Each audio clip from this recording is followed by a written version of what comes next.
नमस्कार, आप देख रहे हैं सी न्यूज भारत और मैं हूं आपके साथ ज्योति अरोड़ा। वक्त हो गया है न्यूज बुलेटिन का, जिसमें हम जानेंगे कि कहां बिजली विभाग कर्मचारियों की लापरवाही के कारण गरीब हो रहा परेशान, कहां हुई बेमौसम बारिश से किसानों की फसलों को हुआ भारी नुकसान और कहां नम आंखों से मां को दी गई विदाई। इन सभी खबरों को जानेंगे विस्तार से, तो आइए नजर डालते हैं इस वक्त की बड़ी खबरों पे।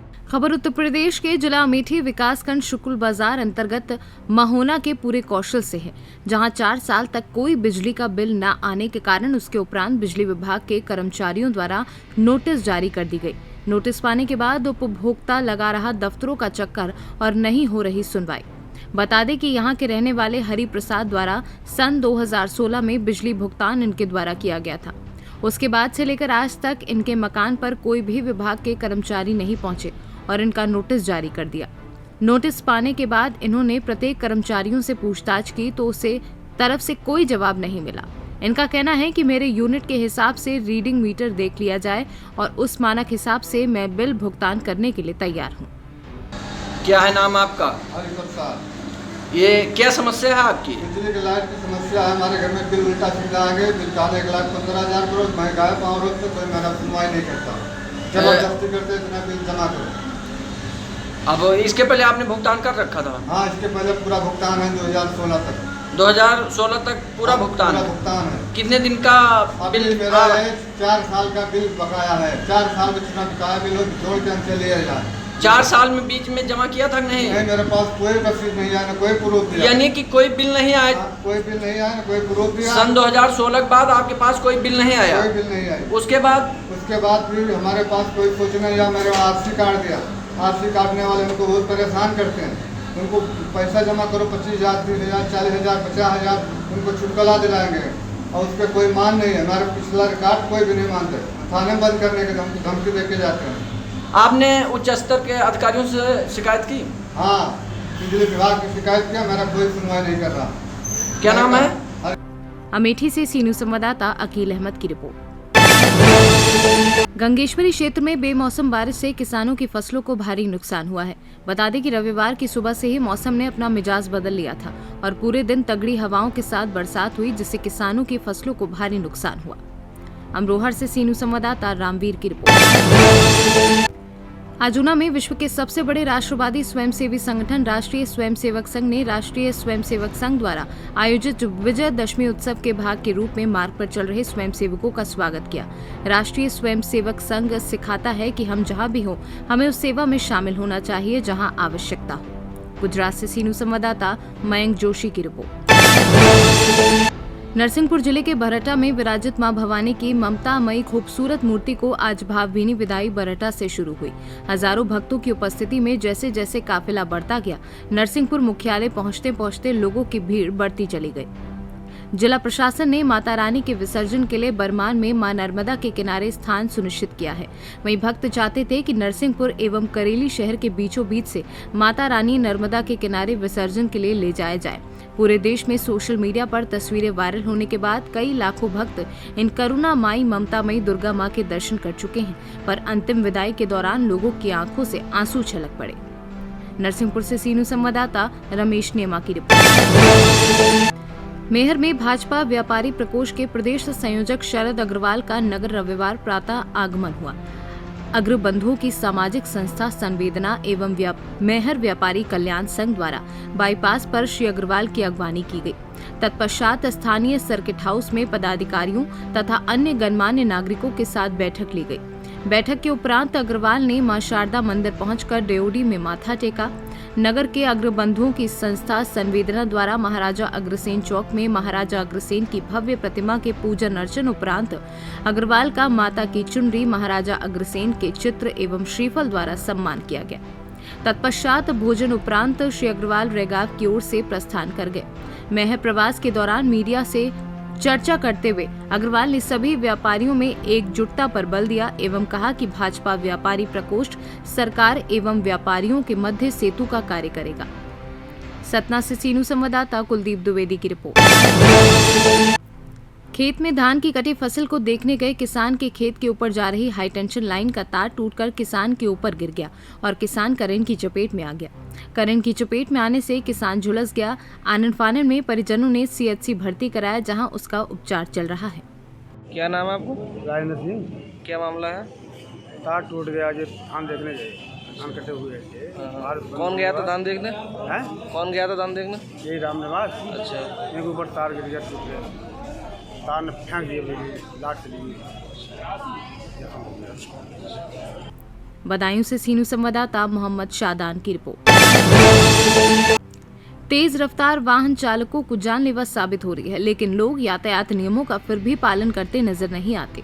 बदायूं जिले के सहसवान नाधा रोड पर खेत से घर लौट रही एक 6 वर्षीय बच्ची दीक्षा को एक बाइक सवार ने टक्कर मार दी, जिससे बच्ची गंभीर रूप से घायल हो गई। आनन फानन में परिजनों ने घायल बच्ची को सहसवान सीएचसी पर भर्ती कराया। वहीं हालत गंभीर होने पर बच्ची को प्राथमिक उपचार के बाद जिला अस्पताल रेफर कर दिया, जहां उसकी हालत नाजुक बनी हुई है। बदायूं से सीनू संवाददाता मोहम्मद शादान की रिपोर्ट। गांव की एक नाबालिग 15 वर्षीय मासूम के साथ गांव के ही 3 दरिंदों ने सामूहिक दुष्कर्म की घटना को अंजाम दिया। इतना ही नहीं, तीनों दरिंदों ने अपना मुंह काला करके अधमरी हालत में बच्ची को मंदिर के पास छोड़ गए। बेहोशी की हालत में परिजनों को मासूम मंदिर के पास पड़ी मिली, जिसके बाद पुलिस ने मौके पर पहुंचकर घटनास्थल का निरीक्षण किया और 2 आरोपियों को गिरफ्तार कर जेल भेज दिया है। फिलहाल पीड़िता मौत और जिंदगी से जूझ रही है, जिससे परिजनों का रो रो कर बुरा हाल है।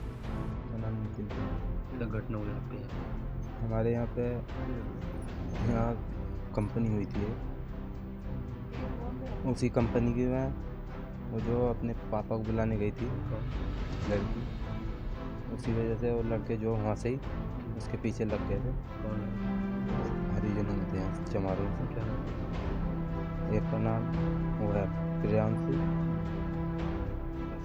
एक का नाम सचिन और दूसरा सुमित, एक का नाम सुमित। क्या घटना हुई? वो तीनों जो यहाँ से मोंडे से भारी निकली लड़की पानी लेने जा रही थी सर कैनल पे, तो यहाँ से मोंडे के सामने से उठा के ले गए। फिर क्या हुआ? फिर उसके बाद हमने ढूंढा और फिर उसके बाद 1 घंटे के बाद मिली। कैसी हालत में मिली? वो बेहोशी हालत में मिली। पुलिस से शिकायत नहीं की? पुलिस से शिकायत हमने इसलिए नहीं करी क्योंकि हमारे पास कोई सबूत नहीं था उस टाइम। किस चीज़ का? हमें सबूत भी चाहिए था कि कोई पता नहीं है, उनका पता चले नहीं चले। हमारे यहाँ गांव में पर्दा चल रहा था जुआनों में, तो वहाँ से ही हमने वो सबूत इकट्ठा पुलिस कर। से शिकायत करनी चाहिए थी। अब पुलिस से शिकायत करते पहले तो कहते सर कौन है, पहले नाम बताओ। उनके नाम का भी नहीं पता था हमें। अब कर दूँ शिकायत? हाँ, आप शिकायत कर। क्या कार्रवाई करें? दो को तो हमने पकड़ के ले गए और एक अभी लड़का फरार है। क्या चाहते हैं? हम चाहते हैं उस लड़के की जल्दी से जल्दी सब। मेरा नाम अंकुर है, अंकुर गौड़। कहाँ के रहने वाले? यहीं के रहने वाले हैं, गाँव के साथ। कौन सा? यही मुडेरन रसूलपुर में मुझको। क्या घटना हुई आपकी? घटना ये हुई कि एक लड़की थी हमारे उनकी यहाँ पे हसैनियों में, और इनकी लड़की के साथ 3 लड़कों ने हमारे गांव के हरिजनों में बलात्कार किया और उसके बड़ी बुरी हालत में छोड़ा है उसे।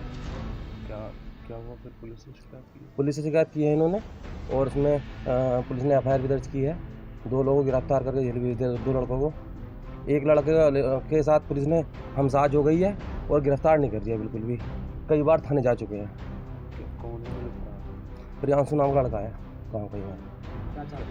चाहते हम ये हैं कि उन्हें गिरफ्तार करें, उसे गिरफ्तार करें और इनके खिलाफ सख्त से कार्रवाई हो, और तीनों लड़कों के खिलाफ हम तो फांसी की मांग करते हैं साहब। ऐसी घटना अगर गांव में रोज होने लगी तो हाफजे बढ़ जाएंगे लोगों के, और कोई भी मतलब लड़की घर से निकलने डरेगी। पुलिस इंक्वायरी कर रही थी, इंक्वायरी करते करते उन लड़कों को जो पकड़ कर हमने दिया, पुलिस ने नहीं बदले में हमने पकड़ कर दिया। तो उनसे एक लड़का ही नहीं पकड़ा जा रहा है, एक बल्जे भैया में झगड़ा हो जाता, आगे सिरफुड़ाई हो जाती, उसमें 10,000 रुपए दे, दोनों पार्टियों को पकड़ लेती है। उसका केस में कोई पकड़ उसका बाप नगर पालिका में। बिजनौर से सीनू संवाददाता ललित मोहन कौशिक की रिपोर्ट। चंदौली में नहर में युवक का शव मिलने से सनसनी फैल गई है। मृतक अरविंद की मोटरसाइकिल सहित नहर में मिला शव, वहीं 3 दिन पहले से लापता था मृतक अरविंद। ग्रामीणों की सूचना पर पहुंची पुलिस शव को पीएम के लिए भेजा। वहीं इलिया थाना क्षेत्र के कुशही गांव की घटना बताई जा रही है। चंदौली से सीनू संवाददाता किशन की रिपोर्ट। एक अनुदेशिका की जिम्मेदारी पर चल रहा विद्यालय बाकी स्टाफ रहता है अनुपस्थित। छात्रों द्वारा बताया गया कि यहाँ शिक्षकों की आपस में होती रहती है लड़ाई और नहीं होती है पढ़ाई। विद्यालय में उपस्थित अनुदेशक का मनीषा त्रिपाठी के द्वारा 65 छात्र उपस्थित बताए गए, जबकि मीडिया कर्मी ने गिनती की तो 49 छात्र भी मौजूद निकले। ऐसे में शिक्षक, शिक्षा और छात्र के बीच एक बड़ी दीवार बनकर खड़ा हुआ है। किसी भी प्रकार की जानकारी देने से अनुदेशिका शिका सहायक ने साफ इंकार कर दिया है। ये प्राथमिक विद्यालय 52 ब्लॉक के दौली में स्थित है। बताया जा रहा है कि यहाँ पर सहायक अध्यापिका रिंकी सिंह तैनात है, जिनके पति कौशल सिंह द्वारा विद्यालय में आकर झगड़ा विवाद किया जाता है। इसलिए आपसी मनमुटाव के कारण विद्यालय में शिक्षकों का अनुपस्थित रहना छात्रों पर नागवार सिद्ध हो रहा है। हरदोई से सीनू संवाददाता प्रशांत तिवारी की रिपोर्ट। न्यूज बुलेटिन में फिलहाल के लिए इतना ही। आप देखते रहिए सी न्यूज भारत।